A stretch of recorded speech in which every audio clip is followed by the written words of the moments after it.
Hello,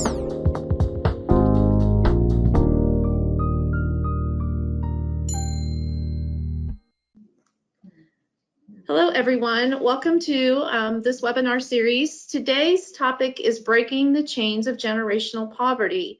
My name is Cindy Hadeke, and I am an elementary program consultant at the Kansas Department of Education. I have some unique perspectives on poverty and a couple of stories to share with you, so I'd like to get started with that. One of the things we're going to do today is talk about learning the cycle of generational poverty and how that cycle can be broken through positive mentorships and relationships. I also want to take you through a way to engage students of poverty in your classrooms and create a plan to help them break the cycle. And then finally, we're going to understand that generational poverty should not impede a student's ability to be creative and innovative in any school or business setting. We'll start with poverty mindsets. What we're going to do is just take a brief overall view of what poverty is. Basically, it's a lack of general necessities. Food, water, and medical care are generally what is sought after to keep humans in a value of their own dignity. Generational poverty means that a person has been in poverty for 2 or more generations. If you look at the graphic on the right, let's imagine a family whose grandparents are low income, they have low assets, and lack of education. They have a family, and the children of those grandparents lack assets as well. They have poor housing due to lack of access and low social capital. They don't have a lot of friends outside their family. And then those parents have a child, and again, the lack of role models to reverse poverty, low income, the cycle just continues. And this arrow continues to go over and over again until someone can actually stop the cycle and break the chains that are holding these people back. And finally, we have situational poverty, which is defined by circumstance. Of course, that could be a job loss, divorce, death in the family, or a severe illness. Any of those things will create situational poverty. Let's take a quick review of what poverty is. Students from poverty have very limited knowledge on the hidden rules of what middle-class society expects from them.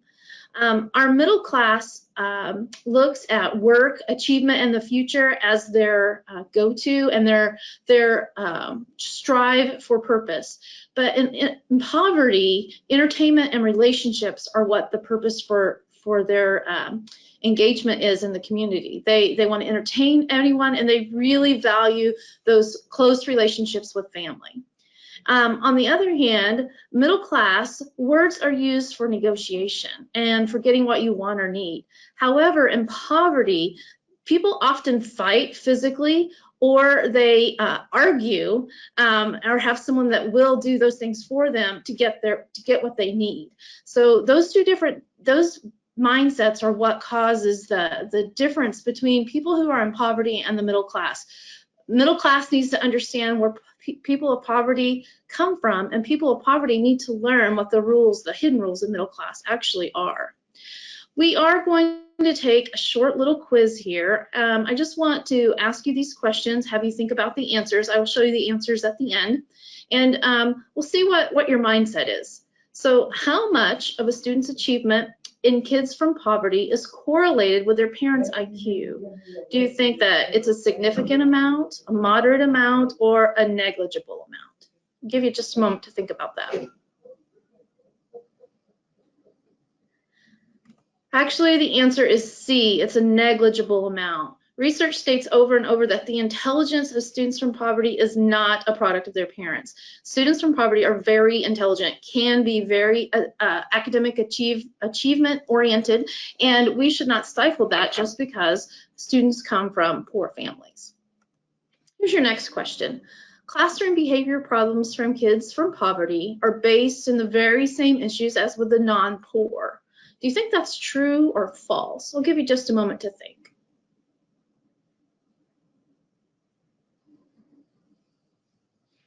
The actual answer to this is false. Students from low SES homes, they need structure.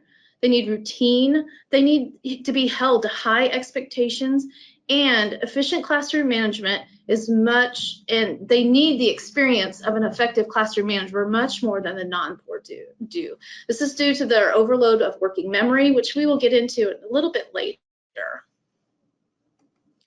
So let's talk about this. What does research say is the biggest academic predictor by age 5 for on how kids will do at age 11? What do you think? This is for all kids. Is it reading and math scores at age 5, positive attitude about school at age 5, working memory at age 5, IQ scores, or having parent participation? What's the best predictor of how children will be in a school setting at age 11? Which one do you think?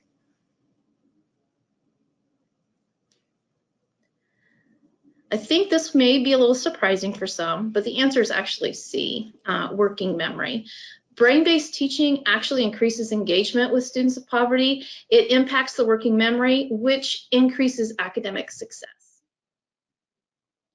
Your next question is about how classroom management and rules and consequences are handed out. So many of your poor kids who show attitude when they get disciplined, they typically need an authority figure to show them the rules and consequences. Is this mostly true, somewhat true, or mostly untrue? What do you think is the answer to that? I'll give you a moment to think.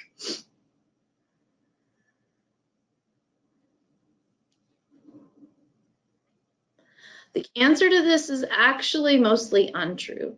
Students who come from low SES homes, they need routine, they need modeling, they need structure, but they need to learn how to act when they break a rule of the classroom. They do not need to be disciplined by someone in an authority figure. Anyone can discipline students from poverty as long as they do it with the correct mindset, which means you should wait until they're regulated, they're not in an outburst state. You should help them explain how to react the next time they have a breakdown in their behavior. And one of the most important things is not to be that authoritative figure. That often has the reverse effect on children from poverty. Here's your last question. Which 3 below are the most common disorders among the poor? Here are your choices: delayed development, stress, ADHD, dyslexia, oppositional defiance, or demotivation, dyscalculia, dyslexia, and oppositional defiance, drug abuse, depression, dyslexia. I'll give you just a moment to think about that.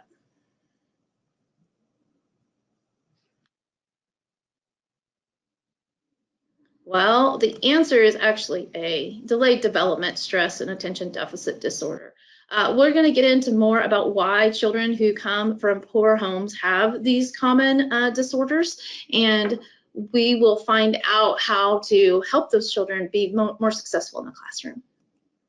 So I want to begin by talking about a story of someone who has come from generational poverty and understands the viewpoint. So I'm going to start this story with, I'm going to give her the pseudonym of Faye.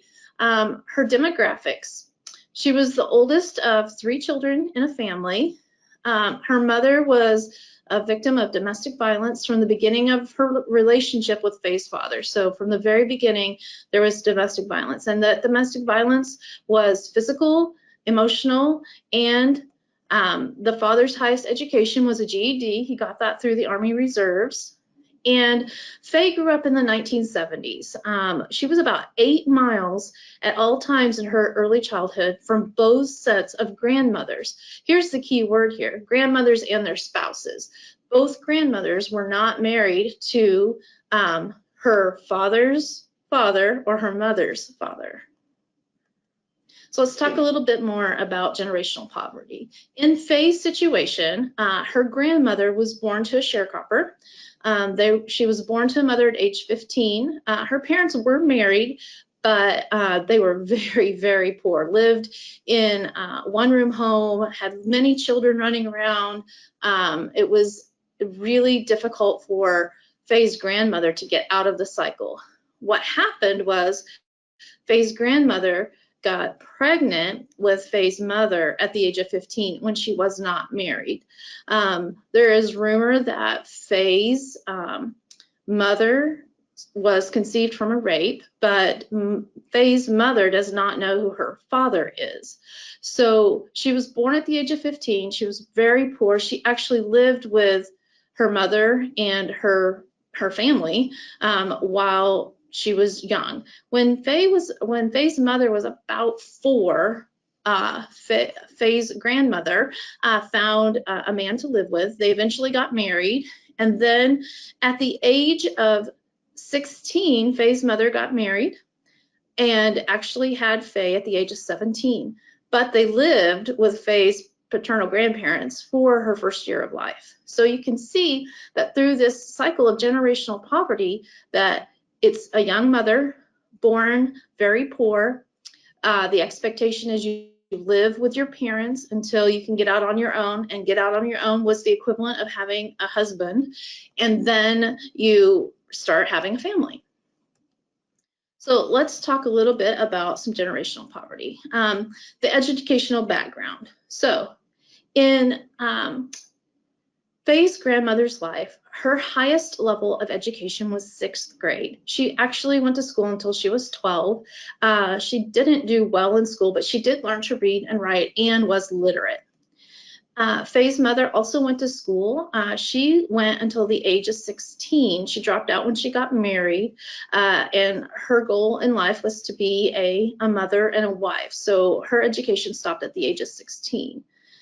Faye went through school and did actually graduate from high school. So you can see in this story how the situation actually improved with each generation. The grandmother had elementary experience, the mother had some high school experience, and Faye actually ended up graduating from high school. And this is actually a picture of Faye's mother and grandmother, and they're from a small town in Tennessee. So here was Faye's journey through life. She had 2 parents who were very young when they had her. She was very loved by both parents. She ended up with 2 siblings, 2 brothers, who one was very close in age, about 18 months, and the other one was about 4 years away. She lived very close to her extended family, aunts, uncles, cousins, and grandparents. Her home life was a wreck.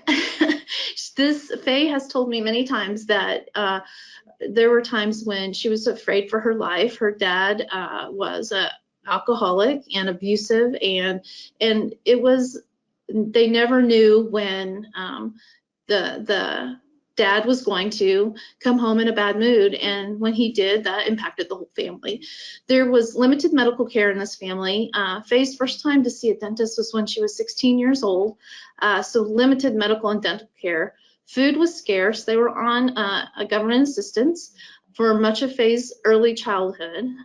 School was a place where Faye felt successful, but also felt like a wallflower. She didn't feel like anyone cared about her, wanted to talk to her. Teachers really just ignored her since she was one of those poor kids.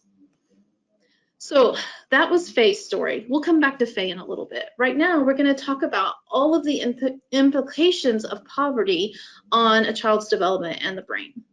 So poverty in the brain. Stress from poverty causes change in the structure of the brain. It actually rewires how a child learns to think and process.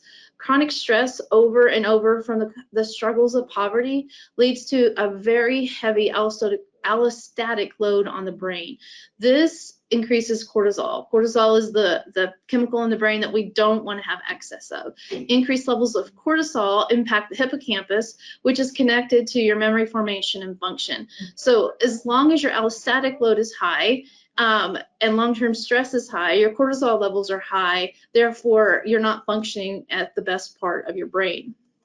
So look at the brain here. In the very smallest part of the brain, the reptilian brain, you'll see in this photo, this is the primitive part of our brain. This is where our brainstem and vital life functions happen. This is also where we fight for social dominance and self-preservation. So I really want you to think about that as we go through this. Self-preservation happens in the reptilian part of the brain.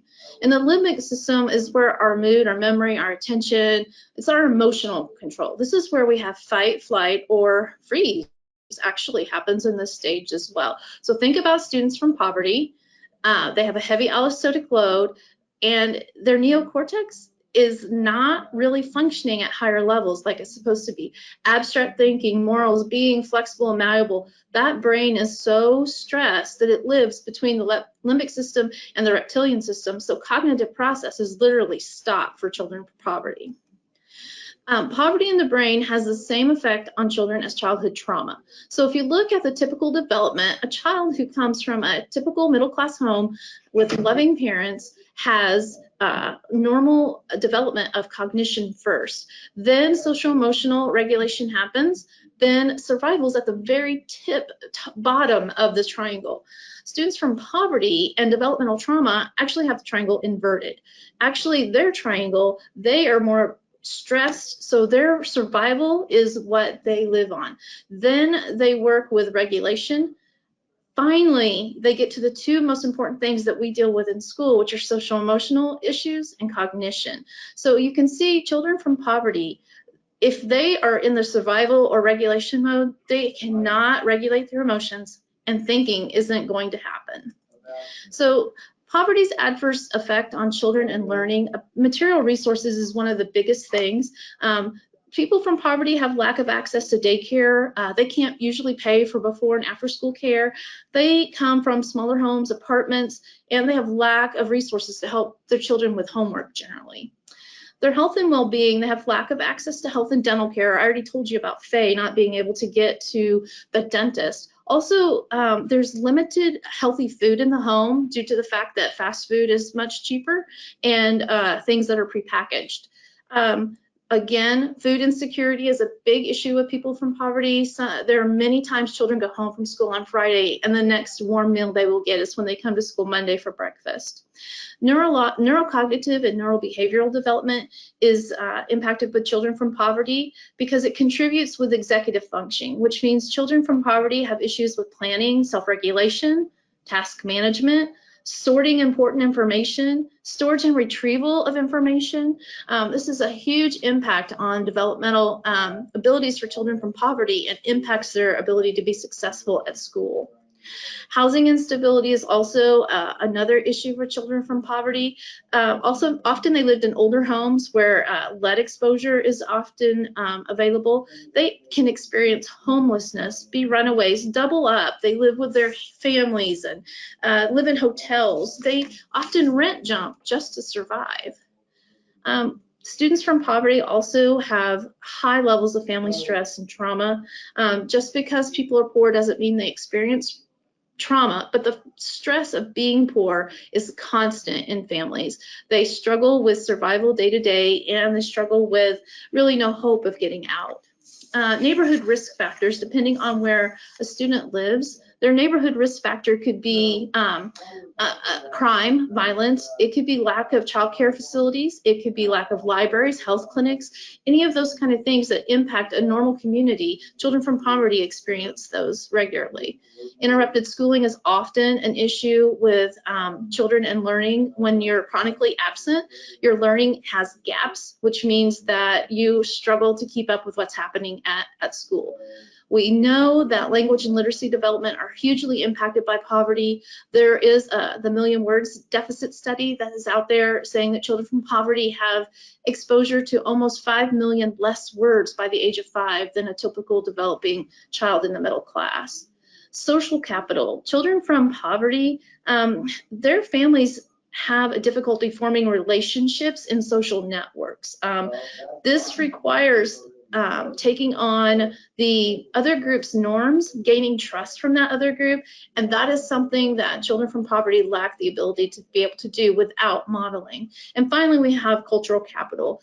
Most children from poverty don't have the experiences of going on vacation, being at a library, going to museums, traveling, going to the theater. So all of these things impact how a child is able to learn when they come to school. We're going to talk a little bit about poverty in the brain and attachment disorder. So attachment is formed at birth between a parent and a child. It predicts the quality of future relationships.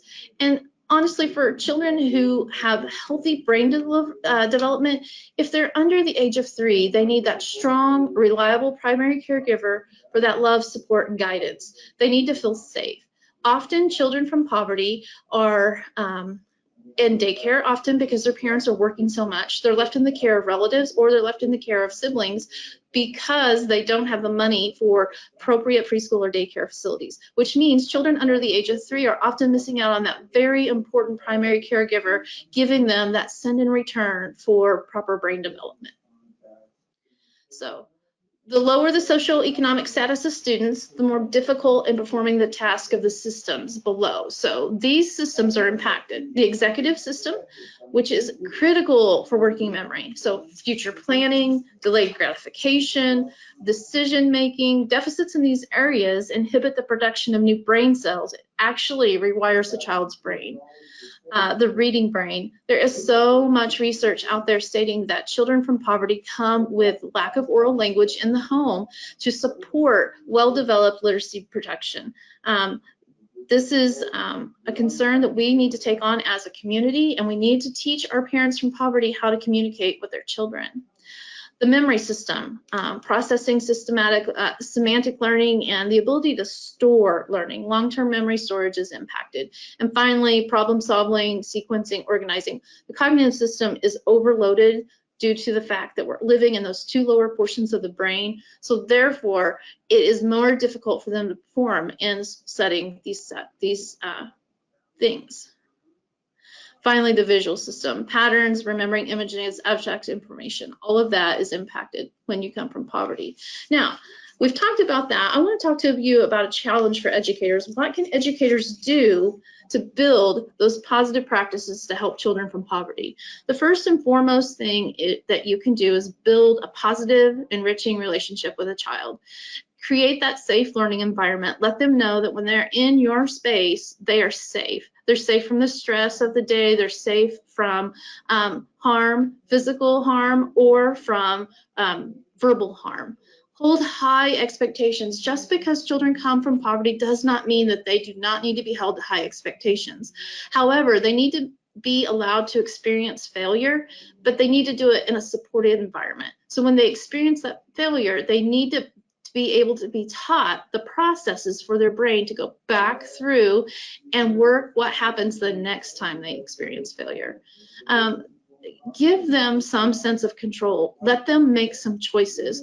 Make sure you use calm voices when you talk to students from poverty. And when you're teaching, it's very important when you have transitions that you prepare students in poverty for those transitions. You teach emotional skills explicitly. They are taught over and over again for that brain to rewire that those emotional skills are part of how we communicate with others and how we're successful in society. And you need to increase peer socialization. Often children from poverty are ostracized from their peers, and we need to teach them how to interact with people and how to make friends. One of the things that you can do is to build those caring relationships, and I want to encourage all educators out there to advocate for students.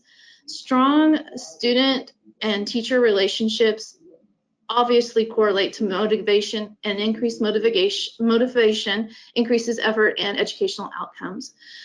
Resilience and risk-taking, it improves when a student has a caring adult as a role model.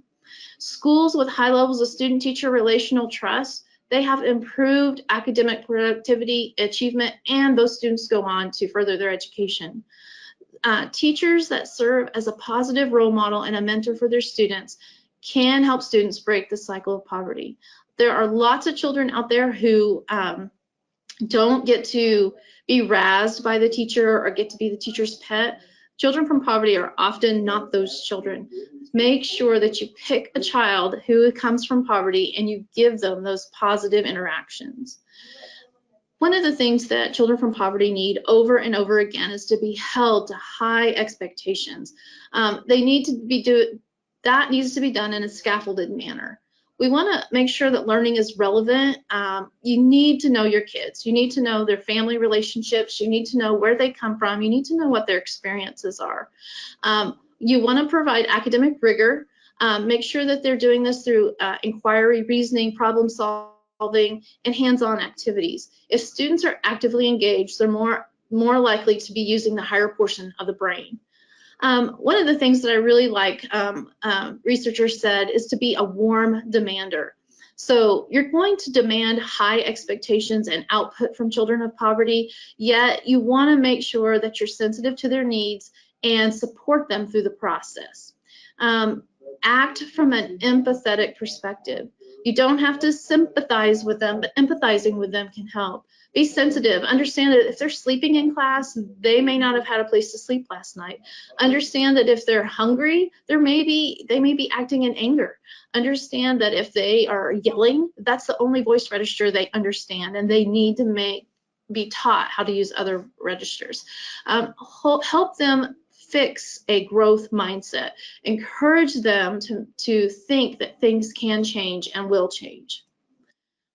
Some of your poor students from leaving the cycle of generational poverty is lack of resilience. Lack of role models is another. Lack of knowledge of hidden rules of the middle class, we've already talked about that. How about loss of hope? Most of them, as you saw in that first graphic, they understand that their parents, their grandparents, their great-grandparents, this is what they've done their entire life, and why bother to get out of the chain? And then they also fear failing if they try to leave. So what one will you help with when you're in your classroom? People who leave generational poverty often do so for these reasons.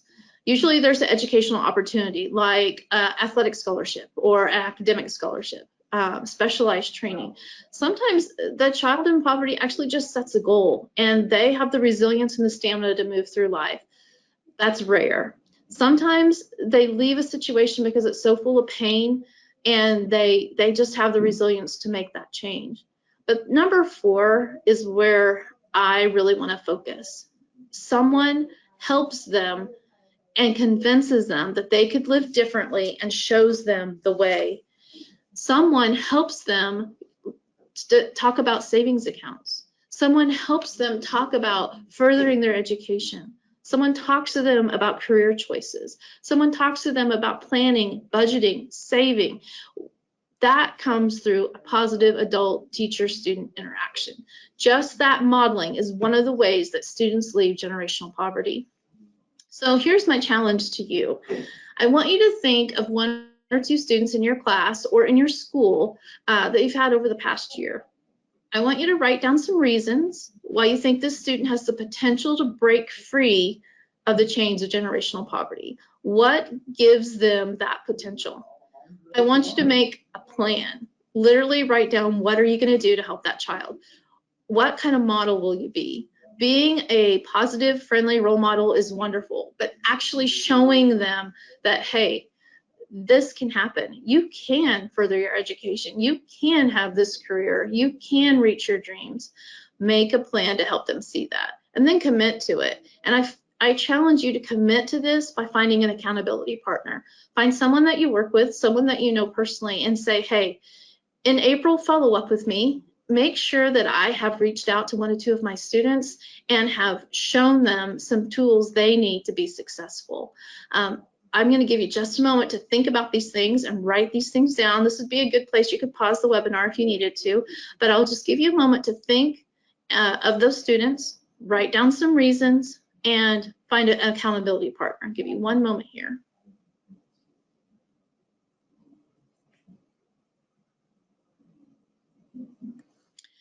I have some final thoughts for you. Let's go back to Faye's story. I want you to think about what she went through, how she lived, where her family was headed. This is Faye right here. She actually has a master's degree. She has 2 master's degrees. She has a family. She has children. All of her children have college educations. She is me. Faye is me, as Cindy Haddocky. I grew up in a very poor situation. I have come through that. And the one reason I came through poverty was because I had someone who told me, you can do better than this. You can get out of the situation you're in and you can make your life better. I was the first woman in my family not to have a baby before the age of 16. I was the first woman in my family to actually graduate with a high school diploma, not a GED. I didn't go to college right away, but I did go eventually. I got a bachelor's degree in elementary education. After that, I got a master's degree in curriculum and instruction. Another master's degree in elementary leadership, or educational leadership, excuse me. I've been a teacher and a principal. I'm now consulting at our State Department of Education and working on my PhD. So the chains of generational poverty can be broken. My children do not even know what it's like to be in that situation. They all understand the value of budgets. They all understand the value of paying their bills. They understand the value of having a job that's reliable, and they all have career goals and families now. So some final thoughts on poverty. The biggest gift we can give kids is to act like we don't know they are smelly and scared and poor. We need to make them feel safe and loved and valued. This is the only way to end the legacy of shame. And that's from an author, Kevin Honeycutt. And be that person, because I will tell you, I didn't have that teacher growing up. It was someone outside my life. I was that poor kid who was stinky and smelly and scared all the time, and I never wanted to connect with an adult. But be the person who reaches out to end the legacy of shame for your students. And finally, offer hope. When I think about the day ahead, I think about the potential for bettering myself and bettering everything around me. What a treasured gift, this thing called life. I love that quote, and I hope that my wish for you is to challenge yourself to be the one who breaks the chains of generational poverty for one of your students. You can do it, and they need you. So, if you have any questions at all or need follow-up, my information is here, and I want to thank you for joining me today.